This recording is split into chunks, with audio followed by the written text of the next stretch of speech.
Esteemed members of the JIPMER faculty, officers, staff members working in various areas of the institute, students, dear friends, ladies and gentlemen. Good morning, vanakkam, namaskar.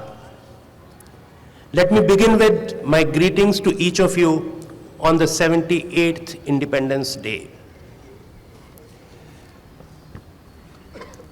As a person, it's a great honor and privilege for me to stand before you today as we celebrate one of the most significant days in our country's calendar, in our calendars, the Independence Day of India.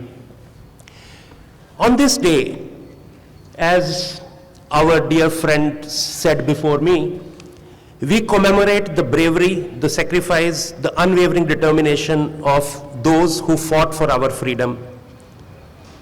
Also, it's a day to reflect on where we are and where we propose to advance to, and to renew our commitment to our nation. But about that, we heard a lot from our Deputy Speaker.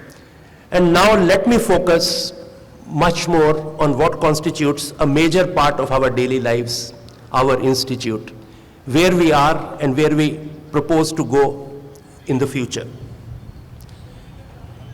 It's a matter of pride for me and for everybody in the institute that in the 2024 National Institutional Ranking Framework, or the NIRF rankings released this week, JIPMER has maintained the 5th rank among medical institutions. In the previous 2 years, we had moved from the 8th rank in 2021 and before that to the 6th rank in 2022 and further to the 5th rank in 2023. If we look at it in that context, we have remained static this year, and this may appear as something that we really don't need to cheer about. However, I propose that we all look at this as a short resting pause that we have taken before we re-embark on our uphill journey next year. Also, at the same time, we maintained our overall NIRF ranking among all universities in the country, if we look at it irrespective of discipline, at exactly 39, a place to which we had moved up in 2023 from 54th rank in 2022. Similarly, in the recent India Today rankings, we have maintained this year our 2nd rank, which we had for the first time achieved in 2023 among the institutions offering MBBS courses. While we surely feel proud at these achievements, I feel we need to resolve to break out of this level and work in a concerted manner to move to the 4th or the 3rd position in NIIF rankings in the coming years, possibly as soon as 2025. I may not be here at that time, but I would surely clap from afar and would be very happy if we achieve that.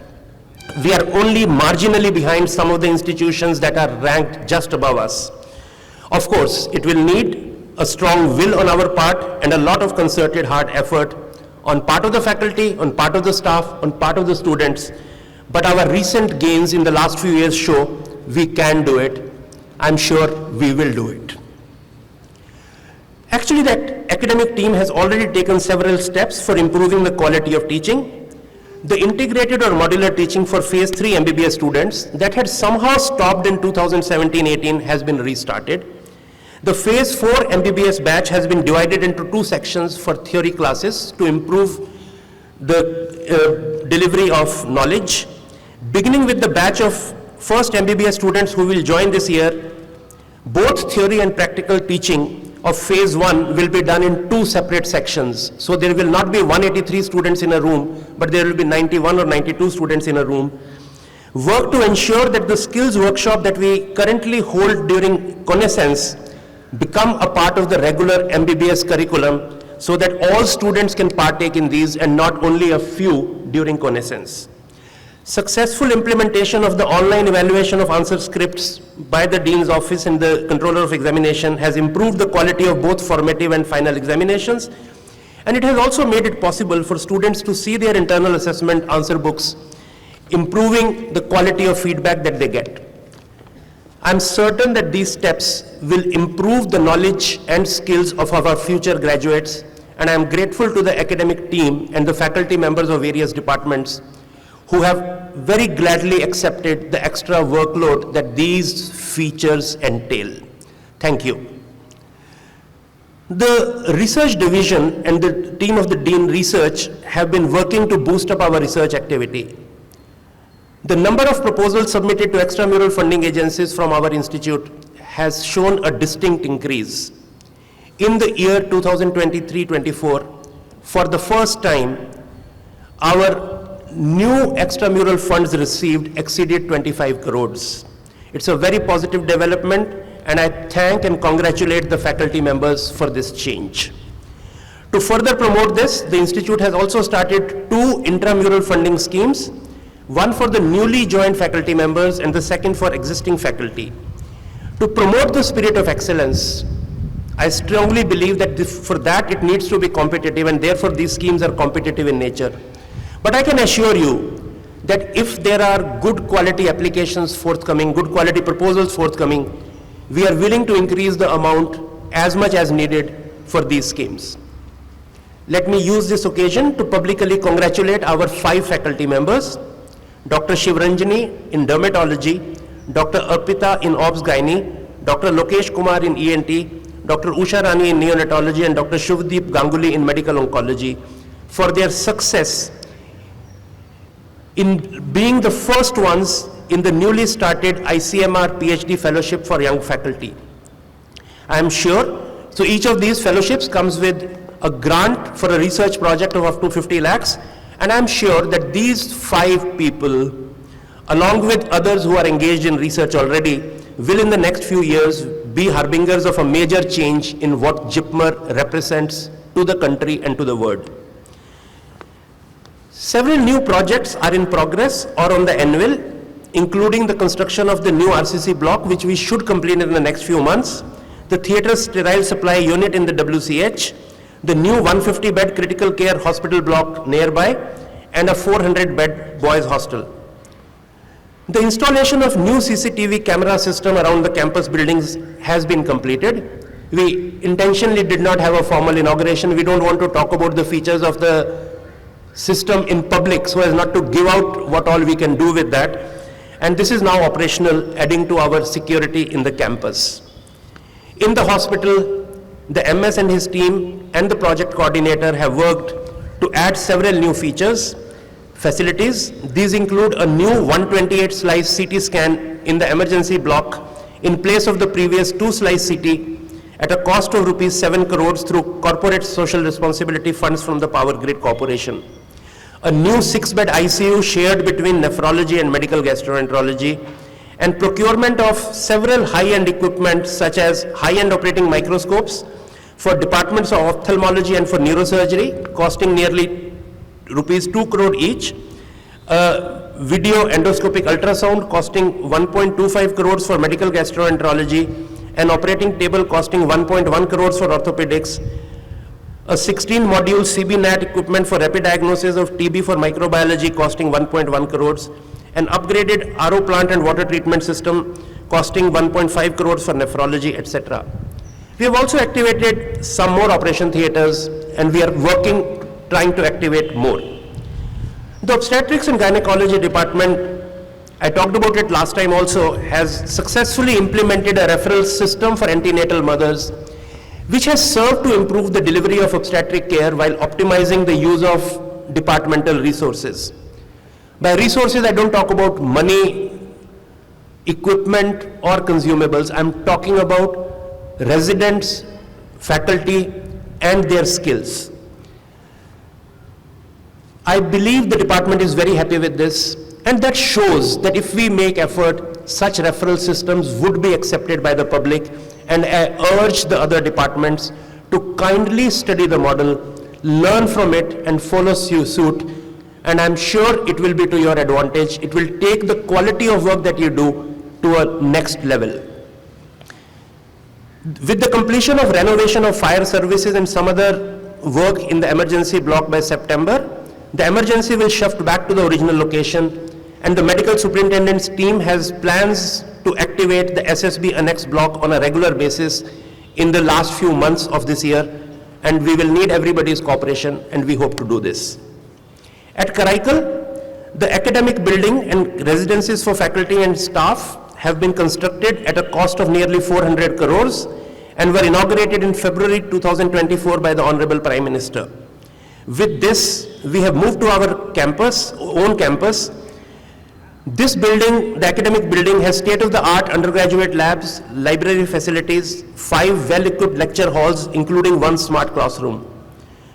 This has enabled the faculty at Karaikal to be more confident of themselves, to conduct workshops, seminars, and conferences, including a simulation-based workshop on fundamentals of mechanical ventilation and workshops on team-based learning, conflict management, a cadaveric endoscopic nasal sinus dissection workshop, etc. And that's a good thing for that campus. Implementation of e-office has also reduced the distance between the two campuses, and we are able to serve them better now from this building. Construction of the 500-bed hospital will start very soon. I would encourage all of us who are here in this campus, whenever there is an opportunity, please visit the Karaikal campus. It's something that you would enjoy, and that would increase the interaction between the two campuses. At Yanam, the construction of a building costing nearly 70 crores is over. OPD services have been functional since December, January, and the building was formally inaugurated by the Honorable Prime Minister in February. The appointment of non-teaching specialists is underway, and inpatient services will begin as soon as they join. Coming to the administrative team. The administrative team has also worked hard and made a lot of progress. Under the leadership currently of Mr. Rangabashyam, the DDA, and Ms. Varshini Arun, and previously Dr. Goyal, the previous DDA, despite the model code of conduct for elections limiting our activities, a lot of progress has been made. Death cum retirement gratuity for pro rata pensioners and NPS employees has been implemented. Most of those who became eligible for it in the last few years have received payment, and the remaining cases are likely to be completed within the next couple of weeks. Timely promotions have been ensured. Recruitment to several Group A, B, and C posts, including those on deputation, has been done. For the first time, because of our administrative team, we were able to appoint a new DDA and a new law officer before the previous incumbents left, avoiding the absence of these key personnel on these key positions for a long time, which is detrimental to the institute, and I'm thankful to the administrative team for ensuring this. We also now have a senior financial advisor in Ms. Varshini Arun. This should speed up our decision making and improve our financial processes. This post was created in 2019, but we had not been able to fill this, and this is, I think, a very positive development for the institute. Appointments to a few faculty positions, new positions, which were created but for which we did not have recruitment rules and had therefore been left out, has since been completed. These are in JISP and in dermatopathology. The process to fill vacant posts in nursing, technical cadres, and several other Group B and C posts, and for the post of director, are underway, and we should soon see new people coming in. After suitable amendment of recruitment rules, process of filling up the posts such as storekeeper through limited departmental competitive exam has been initiated. Recruitment rules for 58 posts have been reviewed to bring these in sync with the changes in job profile over time, educational qualifications, and the current DOPT guidelines, and amendments have been proposed and placed before the governing body. Hospital information system, a major change is on the annual, and a team led by Dr. Kundra and Dr. Kalyarsan, among others, is working on it. Adoption of e-office, which we started somewhere in the end of 2023, has been fairly fast, and it has increased the speed of working in some areas, and we hope to increase its use further. Maybe in another 6 to 8 months, most of the work will be on e-office. The new senior financial advisor has also started looking at ways to computerize the activities of the finance section.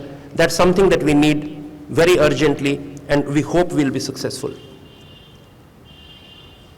Work is not everything. On somewhat different plane, Professor Prem Rajan and Dr. Naredi have worked to improve the availability of food, etc. on the campus. An important step, given that our students and staff work round the clock. This should improve further once the renovation of the student cafeteria building is completed next month. All this is, I stand here and speak about this. Work is done by everybody else. All of these have been possible only through hard work of many people in the institute. I'm not going to try and name everyone, and I thank one and all for this. This also includes our partners, those for engineering services such as CPWD and Heights, and for outsourced services, security, fire, housekeeping, other manpower. This being my last occasion to address you from this platform. I know I said that last year, but then circumstances were different. This time I promise you this is the last. I wish to leave a few messages. And this part of my address actually remains relatively unchanged from previous year. We, as individuals and the institution, are on a path of progress. We have made progress, we are making progress every day. However, I sincerely believe we are capable of a lot more than where we currently are. We need to understand that medical education and healthcare delivery in the country are changing. You only need to look at the recent NIRF rankings. Several new aims are gradually rising up in those rankings, and they will soon be knocking on our doors and trying to take our place. We cannot sit tight on our existing laurels and hope that our leadership role will continue. Instead, we will need to continuously reinvent our processes, ourselves, our work, if we have to retain our high rank order. While we feel proud of our high rank order, we would need to work to maintain it. For this, we need to traverse to a higher plane, a higher trajectory in all spheres of our activity, teaching, patient care, and research, and to support that administration, rather than continuing to do more of the same. We need to improve our efficiency, better utilize our equipment, manpower, and other resources, improve workflows to get more OTs functional, reduce each patient's hospital stay, more importantly, to improve patient satisfaction. By doing so, we can increase the output as well as the quality of our services, and also lift up the quality of our postgraduate training programs. Second, we need to improve the quality of our services by developing and offering more complex and novel investigations and treatments, rather than more of the mundane or run-of-the-mill services. This applies as well to teaching, research. We need to ensure that our primary product, the thing that we produce the most important thing that we produce is our passing out students and research scholars, and they should match, and possibly, why possibly? They should outshine those from any other institution in quality. We need to find better and more effective methods of teaching, move more and more towards small group teaching. I talked about some measures that we are taking at the macro level, but at micro level, the group teaching has to be smaller group. And in research, we need to plan and execute more focused, high quality, society relevant, and interdisciplinary research projects. And finally, each of us needs to introspect as individuals. We need to work on our punctuality, attendance, discipline, and work output every day. Each member of the JIPMER family has to reflect, understand that his or her work is important so that the institute's entire overall goal can be achieved. If individuals don't do what they are expected to do, institute cannot go up. And we need to take pride in the institute's progress and our contribution to it. We need to overcome our sense of parochialism, entitlement, and need to focus on quality. We need to focus on what can I do for the institute and not what the institute can do for me.